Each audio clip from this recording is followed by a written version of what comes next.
What's up guys, I'm Mr. Audio, and if you're new here, on this channel we talk about music production, sound design, mixing, mastering, and pretty much anything to get your tracks ready for release. So if that sounds like something you're interested in, go ahead and hit that subscribe button and the notification bell so you never miss one of these. Let's get into it.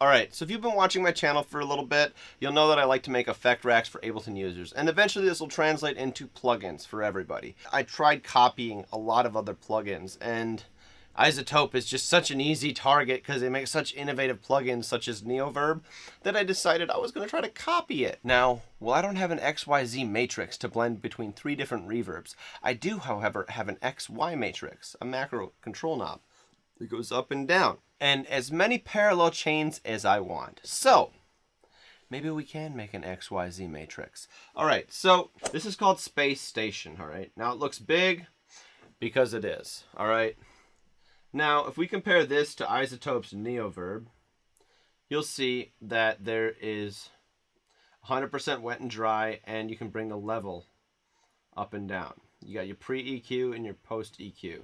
This is your XYZ matrix where you can blend between 3 different reverbs. Now, what I found I could do is I could blend between a short and a long, which I kind of replaced for these two, and then an extra bright, long, shimmery reverb right here, and it would only come in at the loudest parts. So I could still use a blend of all 3 of these reverbs, just in a slightly different way.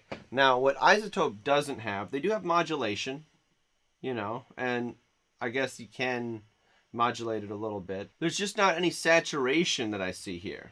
So what we're going to do is we're going to create our own saturation.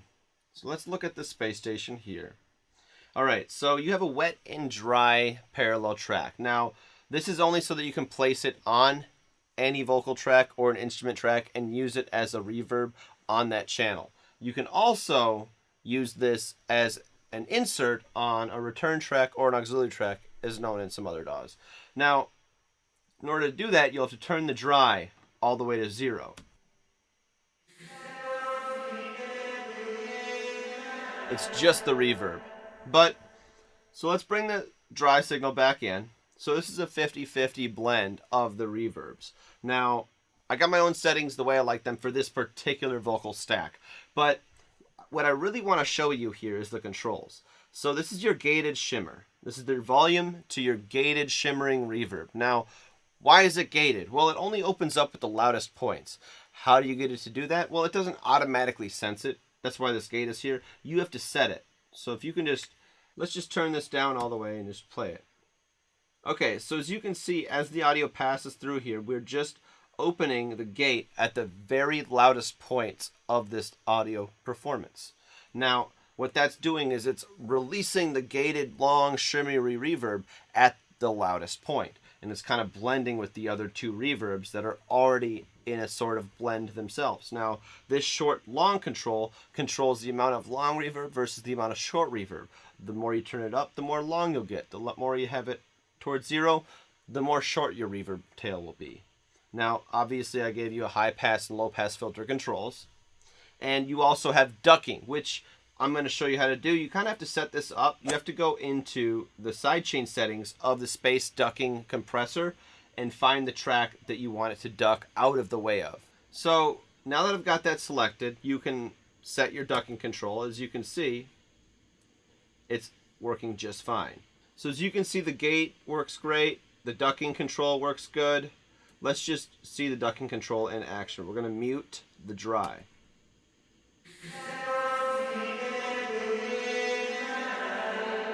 See how it kind of swells up there at the end of the vocals there? It's nice. I like it. Alright, so, and I give you control over saturation. Now, this is something Neoverb doesn't have, is a saturation control. So you can open this up, and you can get in here,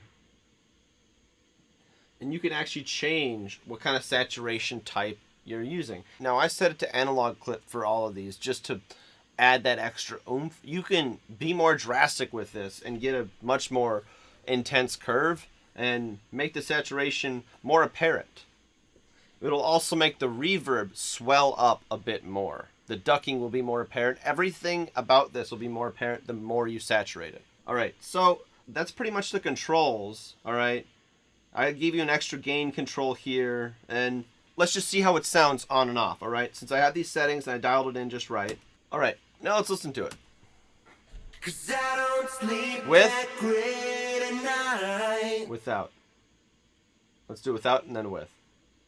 I stare at the wall and pass the time. As you can see, it gives that big, lush, shimmering reverb. Now let's try to set these settings so you can see actually how this works. Once it loads, you should see this, just like this. All right, we're going to delete this, and we're going to minimize this. All right, so. 'Cause I don't sleep that great at night. I stare at the wall and pass the time. I'm wide awake and I can't hide from the clock, I know that. 'Cause I don't sleep that great at night.